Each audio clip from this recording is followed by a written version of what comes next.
ఎన్నో ఈ మధ్యకాలంలో ఎన్నో జరిగాయి, ఎన్నో ఇబ్బందులు పడాను, ఎన్నో చూస్తున్నారు అందరూ.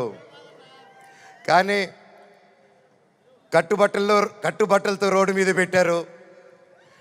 నా పిల్లల బట్టలు, మా ఇంట్లో వాళ్ళ బట్టలు ప్రతి ఒక్కటి చిన్నప్పటి నుంచి పెట్టుకుంది ఏది లేకుండా రోడ్డు మీద పెట్టారు ఒక ఊరికి వెళ్ళి వచ్చేసరికి.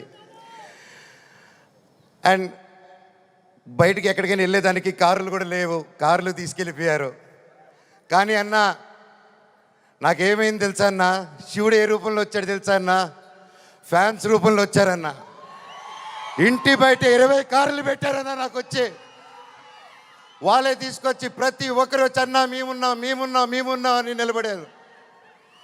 దీని అంతట్లో నాకు ఒకటే బాధ, ఇంత చేసినా, ఇంత జరిగినా, ఎంత ఇబ్బందులు పెట్టినా, ఎన్ని కేసులు వేసినా నాకు ఎవరి మీద కోపం రావట్లేదు, బాధ ఒకటే వేస్తుంది. అది నా బలహీనతో, అది వాళ్ళ బలమో నాకు అర్థం కావట్లేదు.